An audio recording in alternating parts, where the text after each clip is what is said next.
Hello, I'm Donna Bush with your CIGTV News Update. We begin with news on the new John Gray development project that brought together stakeholders from government, the construction industry, and senior civil servants on Thursday. Representatives from the construction industry heard all about the project during a presentation, which included a visual fly-through of what the end result should look like.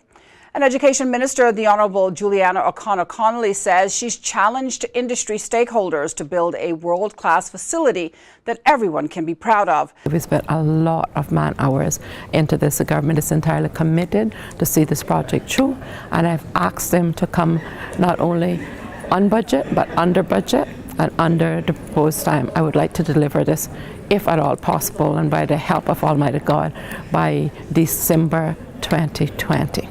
That's a tall order, but I believe with God all things are possible. For a long time we've built our tourism, we've built our finance. It's now time for education to be not only the front runner, but be the front runner. The Ministry of Education's Chief Officer, Mr. Kristen Suku, tells us the goal of the meeting was to develop a business case and is to meet with contractors who make up one stakeholder group. He said the idea is to present the design to them and help them to understand the government's vision. To complete the business case, the objective business case, and present that to Cabinet for approval to go forward with the project, we have to engage stakeholders and contractors in particular, because we have to look at the different procurement routes that are available to us. We all understand that there's a traditional procurement route in Cayman. You get an architect to do a design for you. You get a contractor to then build against that design. But there are different designs available. In Cayman, we've become aware of P3 or PPP, public-private partnership. That's another route that you would take to deliver a project. So we have to analyze the different approaches and make a recommendation to government of what we believe is the best approach to the project. In order to do that, we need to understand what the industry can tolerate, how experienced are they with the different routes, how comfortable are they with the different routes, and how would their participation in those routes impact the project delivery, the project timeline, the cost, all of those factors. Once we do that analysis, then we make a final recommendation to government in the objective business case. This is a procurement route that we believe that you should take. Other stakeholders who have been engaged as well include students, parents, administrators, and the NRA, who would be involved in road configuration and parking. The next steps are to develop a preferred option and finalize the business case.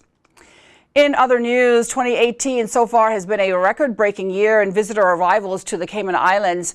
A press release from the Department of Tourism states that the 6-month performance comes on the heels of June's record-breaking achievement as the best June on record for stayover visitation, and marks the 15th consecutive month of growth in arrivals. When you look at this increase in spending, this is something that continues all the way through the economy, and as we always like to say, tourism is everybody's business, but with this spend and tourism being a driver, this increase is being felt by every part of our economy.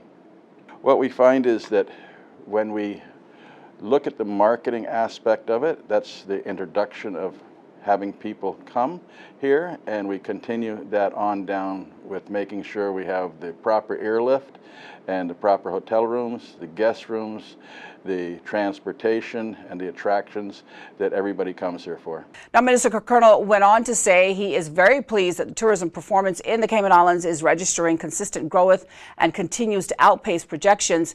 Meantime, the Cayman Islands welcomed over 1.3 million visitors between January and June this year, which represents an increase of 19.52% or 214,711 visitors when compared to the same period in 2017. Well, if you'd like to take a look at our weekly schedule of shows here on CIG Television, you can go online to gis.gov.ky, go to the bottom of the homepage and click on the publications link. If you missed today's news update, you can go to the Cayman Islands Government Facebook page as well as the CIG Television YouTube channel. With your CIG TV news update for this Friday, I'm Donna Bush, as always, thanking you for joining me this week.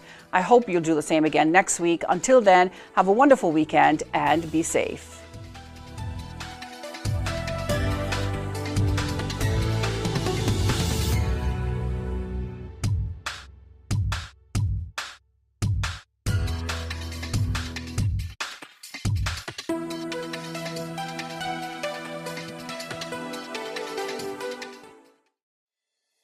The Esterly-Tibbetts Highway 3-lane roundabout is ready for drivers. It's time to make sure you know how to use it. First, know which exit you need to take. Pay attention to lane arrows and signs. Make sure you use your signal to change lanes or exit the roundabout. To turn left, you always approach in the left-hand lane and indicate left. To drive straight ahead, you need to be looking out for signs and road markings indicating which lane to use. Get in one of the lanes marked with a straight-through arrow. If turning right, you must use the right-hand lane and indicate accordingly. To use the roundabout safely, remember these 3 tips. Know your exit, pick your lane, and signal to make your turn.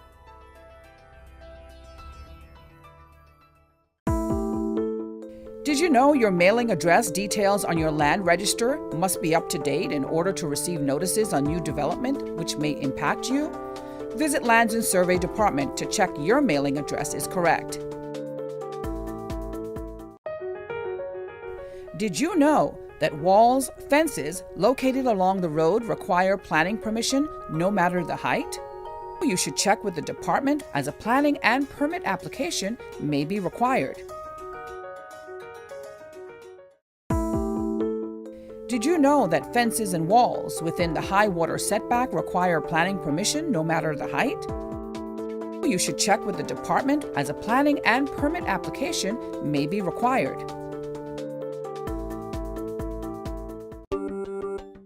Did you know that a trellis structure requires planning permission? You should check with the department as a planning and permit application may be required.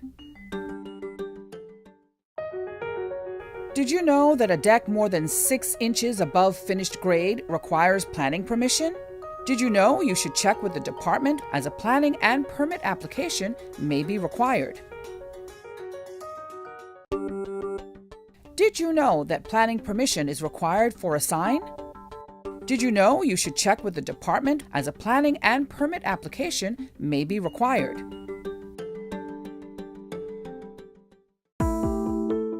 Did you know you should check with the department before leasing a property or unit for a business as a planning and permit application may be required?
Join Donna Bush weekdays at 6 p.m. for the CIGTV News Update.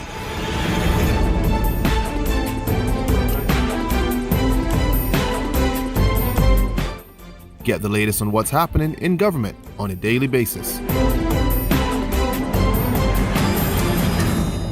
News Update first at 6 p.m.